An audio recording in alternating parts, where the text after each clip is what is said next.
Oh my god, hey, sorry, you know what, let me just quickly go back and like change real quick. I will be right back. Better. So sorry for like the whole mess and like whatever that was just now. Yeah, I was actually having a whole R&R session because like, you know, school's out. If you're watching this and you don't know who I am, my name is Alyssa. And I'm actually currently in Curtin doing the Bachelor's of Commerce for Marketing. Well, if you don't know what we're doing here today, let me just tell you. Well, I am actually here to present to you my career passport. You know how some people have like no idea on what their employability rate is? They don't even know anything about their career literacy, confidence, or their rate of self-esteem.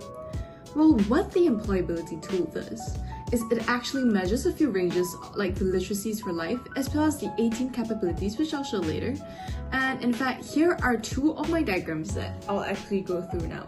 You can see most of my literacy scores are kind of high, except for like the emotional literacy part, because I personally think that I kind of do struggle in being able to like manage people's like emotions and whatnot. And I think also in terms of like regulating my own emotions, especially when it comes to like, you know, doing work and stuff, how I can deal with stress better, especially like in later parts of the video, you basically understand like why and how I'm actually coping with all of this. I do believe that this is somehow like actually the lowest part of mine for like the interpersonal skills, but I do think that that's actually totally fine because, you know, being young, I'm still growing as a person, and I do believe that my interpersonal skills can actually improve. And in comparison to like the first seminars one and as well as the last seminars one, I do believe that I've actually grown more as a person, and I do feel that my interpersonal emotional literacy skills has actually increased. So now for the diagram for the 18 personalities part, I actually do believe that, you know, I have very high self-esteem, communication skills, leadership orientation, as well as career exploration and awareness. It's mostly because like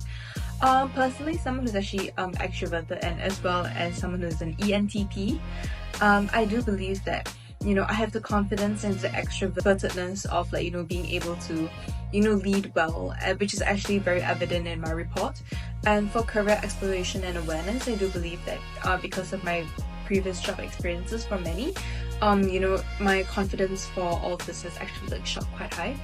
I would say that the career study commitment as well as career identity has been quite little. I would actually kind of contribute it to the fact it's mostly because I am still young, and despite me having like a lot of like the job experience and whatnot, I do believe that maybe one day my career will actually start to shift. So yeah, that's pretty much it for the employability tool. Been more fruitful than I expected, and you know, there are actually a few things that were stuck to my brain. Well, I'm not sure if you've noticed, but during the time that I was talking about like the whole employability tool, I was actually using the Getty pitch to explain to you what it does. Aside from practicality usages, I've definitely learned from enhancing your business mind that I had to count on myself to drive my own success. And you know, whether it was a group project where no one really kind of took charge or an assignment that I had to figure out solo, I did learn that I can stand up and like handle it. And you know, I became actually more comfortable making decisions without like, you know, any hand holding.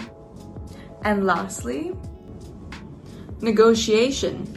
So you know, from enhancing your business mind, I really do feel that it has sparked my newfound passion for negotiation and debating. And you know, where we actually did some like exercises where we had to negotiate for like deals and find compromises, you know, both as like the union as well as a company. Yeah, so I really found myself totally immersed in that. Yes, unfortunately, I didn't make any new friendships during this class because of, you know, many language barriers. But I do feel that these like lively debates, especially as, you know, talking with someone who, you know, was an exchange student from Australia. So shout out to Victoria.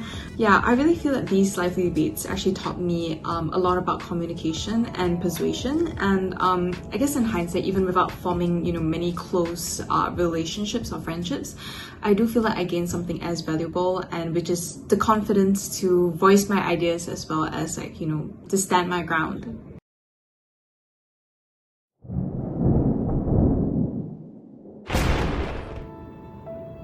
Well, outside the EYBY class, my university life has been, well, let's just say it's been a rather more of like a bittersweet journey.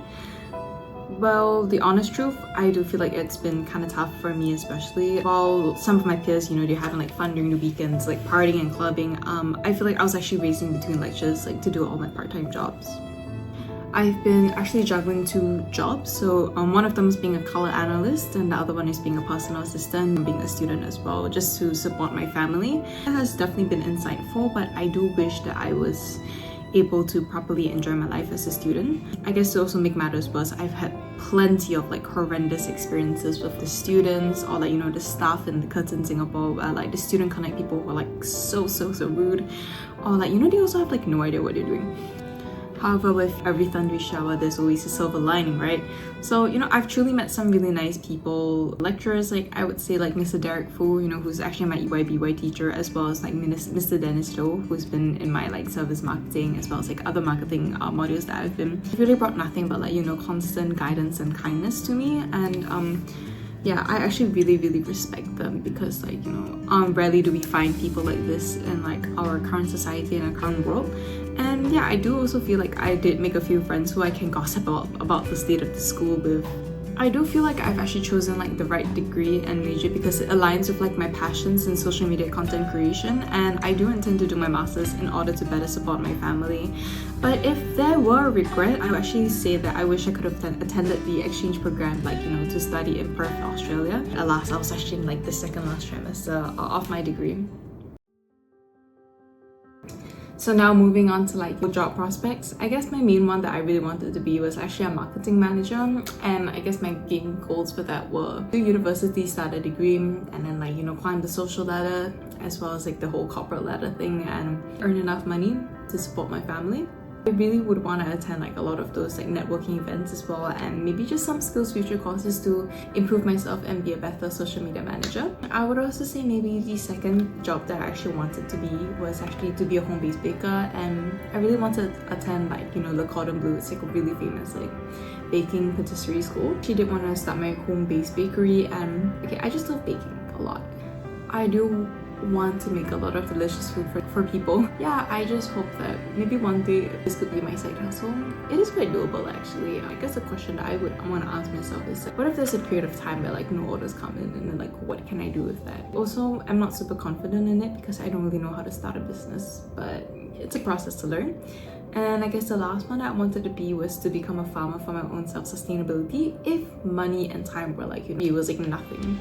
Yeah, I just wanted to fly to New Zealand, buy a house, and like, you know, start my whole farmer's life because it's more peaceful that way. And I feel like I get to reconnect with nature like a lot more. So I guess that's my whole Odyssey plan that I wanted to do. And I guess lastly, this is a message from my future self. So Alysa, you know, I hope you're watching this with a smile, or like, you know, just cringing a little bit on the inside is completely fine. Just some reminders for you. First of all, just remember, don't tolerate any bullshit, or disrespect, any toxic situations or anything that don't align with your values, because I mean, you know for yourself, like that's what's most important. And remember to know your worth. I feel like you've earned a lot of like the things that you've had in your life, and I do believe that you should have the confidence and walk into a room with like your head held high. And I guess maybe lastly, just stay resilient, because life happens, and I'm pretty sure you yourself know it quite well. It's best to always adapt, to, you know, fight through and just stay strong, because, you know, nothing's more important than to be flexible and to never give up. That's the best that you should be doing right now. I'm proud of you, proud of us for, you know, making it this far. Just remember to love yourself. That's the most important part. In conclusion, I do feel a mix of like, you know, relief, pride, and maybe some cautious excitement. I'm proud that I've grown into the person that I've become right now. I'm kind of excited for what comes next, especially. Well, I guess if there's also one overarching lesson to the journey that has taught me, it's definitely to be patient, to be kind, and to also persevere. You know, I guess everyone, including myself, is fighting their own battles. It is important to keep moving towards your goals. It is important to persevere, you know, when life isn't easy. And I really feel that patience, kindness, and perseverance from, you know, especially from what I've learned at my time at Curtin University, I'm gonna bring these values into like the next chapter of my life. Thank you for listening to my story and my reflections, and just to feature me and anyone else watching. Let's continue to stay true to ourselves, you know, work hard and just chase those dreams that we always have.